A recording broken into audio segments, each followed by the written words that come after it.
CBS Young and the Restless spoilers shock Tuesday full September 23, 2025. Billy Abbott's restlessness was reaching yet another fever pitch, and spoilers hinted that his desperate hunger for control would soon drive him back toward the one person who had always been both his fiercest critic and his most reluctant savior, Jack Abbott. For years, Jack had cleaned up Billy's messes, extended olive branches, and given his brother chances to rebuild when no one else would. Yet Billy's arrogance and his compulsive need to prove himself always undercut Jack's goodwill. Now, facing the collapse of his schemes against Victor and the mounting strain of his personal life, Billy wanted to strike a deal. A bargain that might tether him to stability but also entangle Jack in yet another cycle of chaos. The tension between the brothers would expose not only their differing visions for Abbott legacy but also the fragile line between loyalty and enabling. Jack's reluctance to indulge Billy again, after so many failures, could either save the family or drive Billy deeper into reckless defiance. Elsewhere in Genoa City, a softer but equally dramatic storyline unfolded with Daniel Romalotti and Tessa Porter. Daniel had stepped into a role no one expected, a quiet source of stability amid the turbulence of others' lives. His connection to Mariah Copeland, born of trust and empathy, became central when she confided in him before leaving town. Now, spoilers revealed that Daniel would be updating Tessa, delivering news that rattled her to her core. He would explain that Mariah had asked him to look after Tessa and baby Aria, a request that carried the weight of both love and fear. Tessa's initial reaction would be confusion, but as Daniel pressed further, the chilling truth would emerge. Mariah had admitted to him that she had tried to kill someone. She had dropped that bombshell and vanished, leaving Daniel with questions and Tessa with dread. The revelation tore at Tessa's heart. Mariah had always walked a fine line between darkness and redemption, shaped by her troubled past and the scars left by her family history. The specter of Ian Ward, a figure whose manipulations had once haunted her life, loomed over this confession. Could his shadow have reawakened something dangerous in Mariah? Had the woman Tessa loved, the woman she built a family with, succumbed to impulses she had fought so hard to overcome? These questions swirled in Tessa's mind as she grappled with the possibility that the love of her life was unraveling in ways she couldn't prevent. "I still love her," Tessa admitted, even as fear gripped her. She questioned aloud whether Aria and she might actually be safer without Mariah, a thought that sliced her open even as it formed in her mind. The love she carried was deep, unshakable, yet it battled constantly against the fear of what Mariah might have done, what she might still be capable of doing. Daniel, ever the steady presence, urged her to trust her instincts. He reminded her that love did not erase danger, but it also could not be ignored. Tessa's heart screamed that Mariah needed her, that turning away now would be an act of betrayal as deep as any Mariah might have committed. That choice whether to hold on or let go was crystallized when Tessa decided she would go to the hotel where Mariah was staying. The thought of confronting her partner, of looking into her eyes and demanding answers, filled her with dread and longing in equal measure. She needed to know if the confession was real, if Mariah had truly crossed a line she could never come back from, or if it was the cry of a woman drowning in her own guilt and fear. Daniel, unwilling to let her face the storm alone, offered to go with her. His presence promised support, buffer against the unknown, and perhaps the possibility that together they could bring Mariah back from the brink. Meanwhile, the return of Tracy Abbott to Genoa City promised to add another layer of complexity. Tracy, long the heart and conscience of the Abbott family, had a way of seeing through the noise and reaching the core of what mattered. Her presence would inevitably collide with Billy's latest schemes and Jack's ongoing struggle to manage the family legacy. She would remind them of what they had lost and what they still stood to lose if pride and recklessness continued to define their choices. In a city where ambition often drowned out compassion, Tracy's voice could be the one to cut through, a reminder of family, love, and the responsibility they carried not just to themselves but to one another. Together, these arcs painted a picture of Genoa City at its most turbulent, Billy chasing validation at the expense of everyone who believed in him. Jack weary of the endless cycle of rescue and betrayal, Tracy returning to shine a light on their fractured family, Daniel stepping into the unexpected role of protector, and Tessa standing at the edge of heartbreak as she prepared to confront the woman she loved. Mariah's confession hung over it all like a thundercloud, and the only certainty was that when truth finally broke through, lives would be altered forever. Jack Abbott had long carried the burden of being both patriarch and protector, the one expected to stand firm when the rest of his family wavered. But in the weeks of betrayal and upheaval, the news of his sister's return brought him something rare, genuine joy. When Tracy Abbott walked back into Genoa City, it felt like a balm against the storm that had been raging within the family. Her presence, so often the voice of compassion and clarity, was desperately needed, and Jack's relief was visible. He listened with warmth as Tracy spoke of her upcoming meeting with Amy Lewis, her concern about the shocking deaths in Nice, and her stunned disbelief at learning that Cain Ashby was, in fact, Dumas. The revelation alone would have rattled most people, but Tracy, true to form, absorbed it with quiet strength. Still, the mention of Cain stirred memories that she could not ignore, and when Diane Jenkins pressed gently about her history with him, Tracy spoke with candor.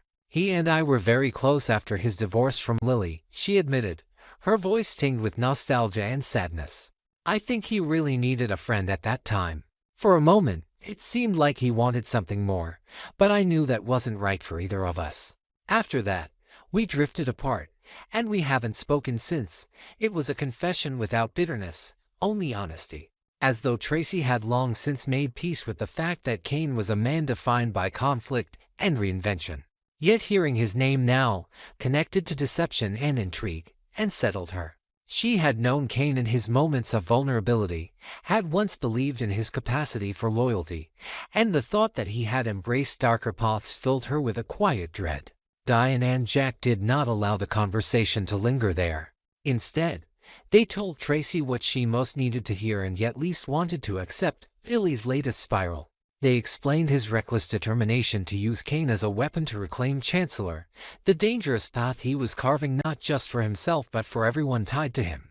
Tracy's face darkened with worry, and she pressed for details. "What about Abbott Communications?" she asked, knowing instinctively that the roots of Billy's desperation must lie there. Jack, with a heaviness in his tone, laid everything bare. Billy had rejected the funding that could have stabilized the venture, walking away from Jack's support in a haze of arrogance and self-righteousness.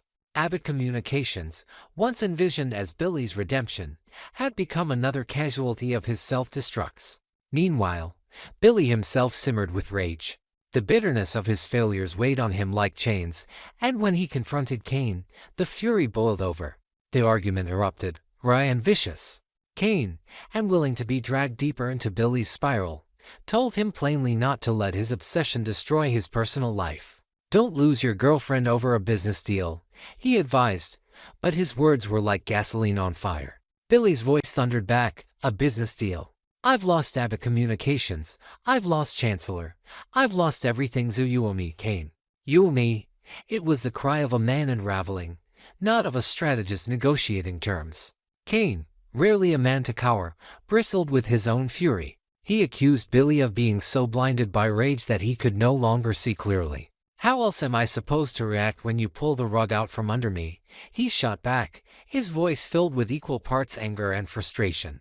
The two men, once uneasy allies, stood toe-to-toe, each consumed by grievances neither could relinquish. For Billy, the betrayal felt personal. For Cain, it was a desperate attempt to wrestle free from the wreckage of someone else's implosion.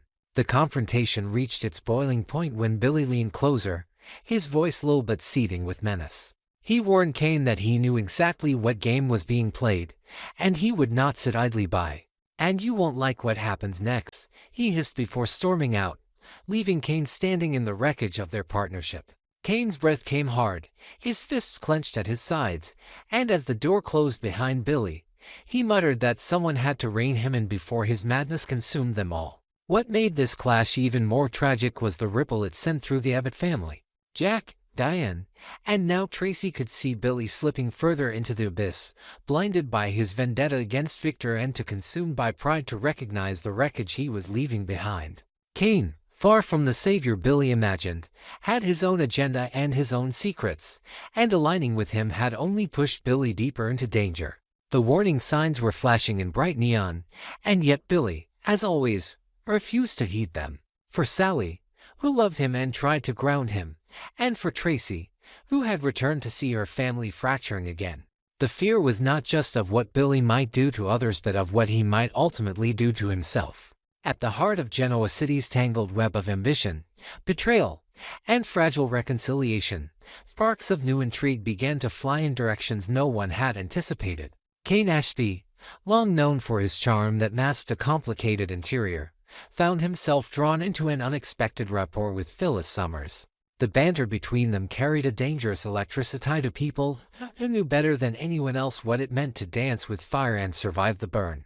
"You did the right thing," Phyllis assured him, her tone a mixture of admiration and flirtation. Kane, half joking but fully aware of the tension pulsing beneath the surface, replied with a sly grin, "You're a fascinating creature." Phyllis, never one to deny her own complexity, countered that they came from the same place, and that was why fate always seemed to drag them back together. When Kane, with the ease of someone testing forbidden waters, asked if she had dinner plans, Phyllis's smile gave away more than words. "I do now."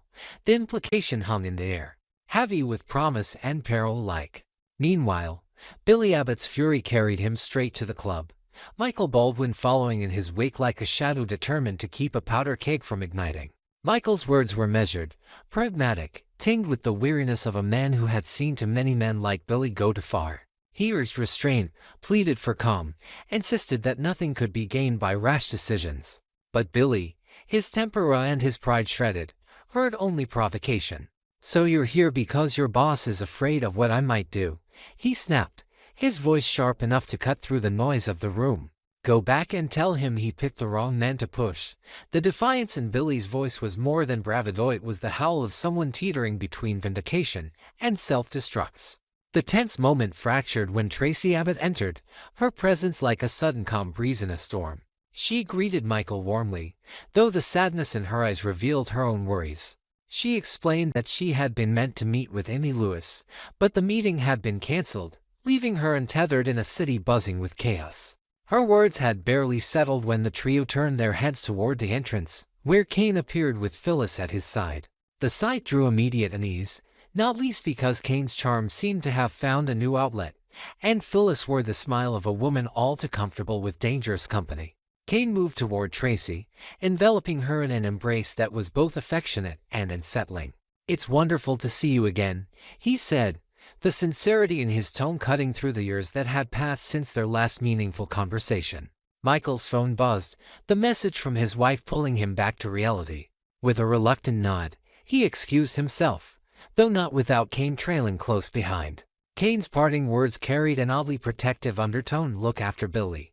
The irony was not lost on anyone that Kane, himself an unpredictable force, was now positioning himself as the one cautioning others to keep Billy contained. Michael left, and Kane disappeared into the night, leaving behind an air of unfinished business that clung to the walls of the club like smoke. Inside, the conversation shifted as Phyllis and Tracy found themselves in rare proximity, speaking of Martin Lauren. Their words flowed between humor and heaviness, reflections of nightmares shared and battles endured, until the edge of their rivalry softened into something almost tender. They teased each other, called one another names with the familiarity of old frenemies, and in that moment revealed how survival in Genoa City often required laughter in the face of pain. Their camaraderie was fragile but real, a reminder that sometimes even adversaries could find solace in shared scars. Then Kane returned, his eyes settling on Tracy with a softness that belied his usual bravado. "You look beautiful," he said, his voice low and sincere. "And I hope you don't mind, but I've thought about you a lot over the years." The admission, vulnerable and raw, pierced through the surface of small talk, dragging them both back to the complicated history they once shared. Tracy, her heart caught between caution and memory, admitted quietly that she had thought of him too. For a woman so often defined as the moral compass of the Abbott family, the confession was a moment of human longing, a glimpse of what might have been and perhaps, of what might still be, if old wounds and new dangers didn't conspire to keep them apart. This confluence of storylines revealed once more why Genoa City was a crucible where love, ambition, and betrayal constantly collided. Billy's rage threatened to detonate in ways no one could fully predict. Michael's efforts to keep him grounded would test even his patience. Phyllis, caught in a flirtation with Kane, found herself on the edge of a new entanglement that could rewrite alliances. And Tracy, the heart of the Abbotts, stood between past and present, reminded of feelings she thought long buried, now rekindled in the unlikeliest of ways. The question that lingered was not whether these stories would collide, but when and how devastating the impact would be when they did.